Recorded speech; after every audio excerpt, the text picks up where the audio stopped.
जया प्रदा, एक नाम, एक चेहरा, एक मुस्कान, जिसे देखकर 70s और 80s की हर शाम महक उठती थी।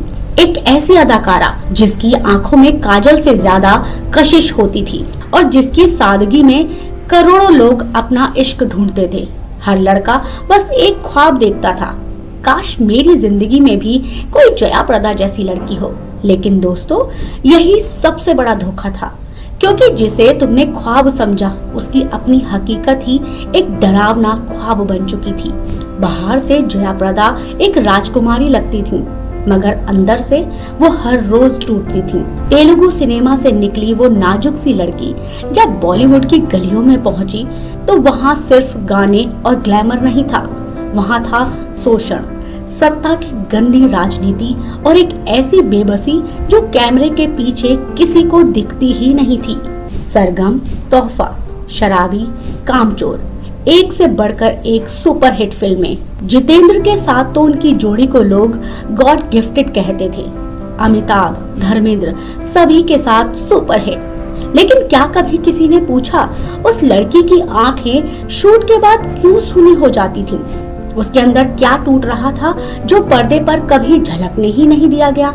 और फिर एक दिन इज्जत को टुकड़ों में बांटकर बेचा गया।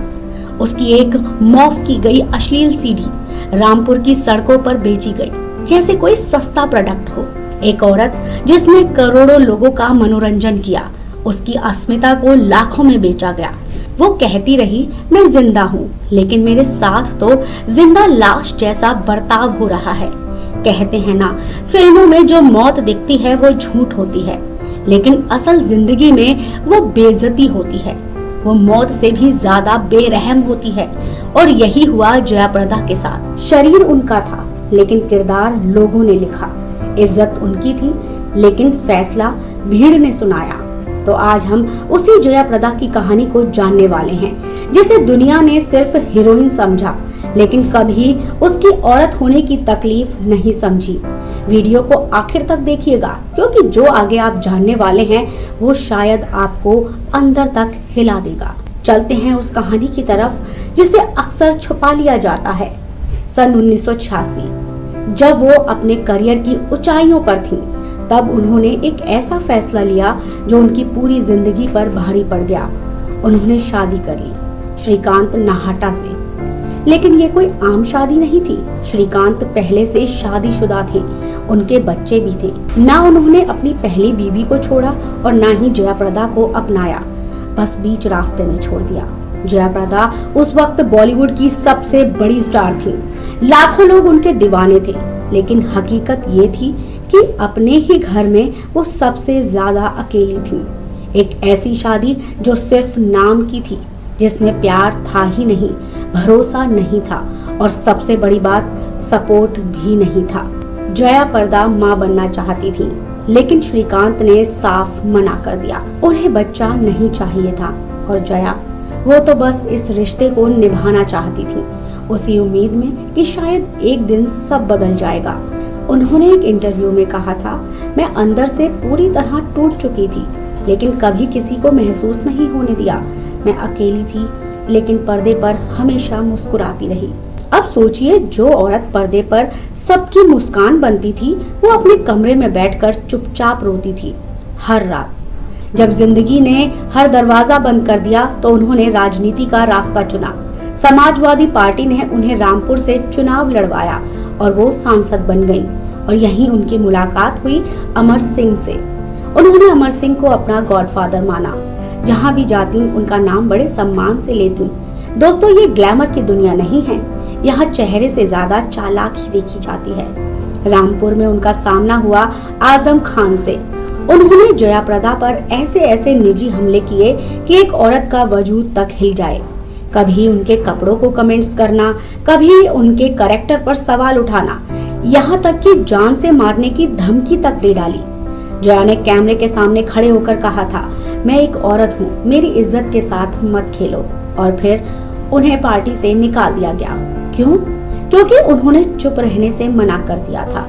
राजनीति छोड़ने के बाद उन्होंने अपनी खुद की पार्टी बनाई, लेकिन वो भी ज्यादा चल नहीं पाई। आखिरकार उन्होंने बीजेपी ज्वाइन की। वो फिर से रामपुर से चुनाव लड़ी, लेकिन हार गईं। और तभी एक हादसा हुआ। एक स्कूल फंक्शन में उन्होंने कंट्री की स्पेलिंग गलत लिख दी। बस फिर क्या था, मीम्स बनने लगे। सोशल मीडिया पर उनका मजाक उड़ाया जाने लगा, जैसे उन्होंने कोई गुनाह कर दिया हो।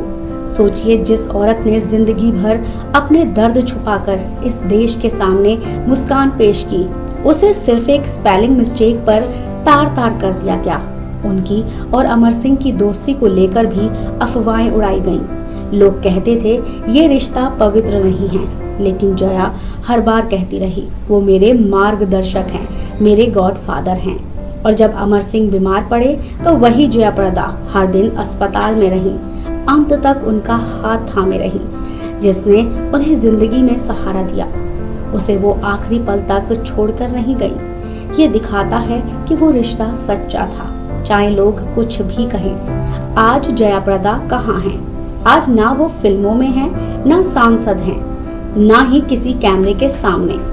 बस कहीं चुपचाप अपने फैसले की राख में बैठी हैं। एक लड़की जो आंध्र प्रदेश के छोटे शहर से आई थी, जिसने बॉलीवुड को झुका लिया था, वो अपनी ही जिंदगी में हार गई। एक ऐसी शादी की सजा भुगती जो कभी पूरी ही नहीं हुई। एक माँ बनने की ख्वाहिश जो अधूरी रह गई। जब दुनिया को उन्हें समझने की जरूरत थी, तब उन्हें ट्रोल किया गया।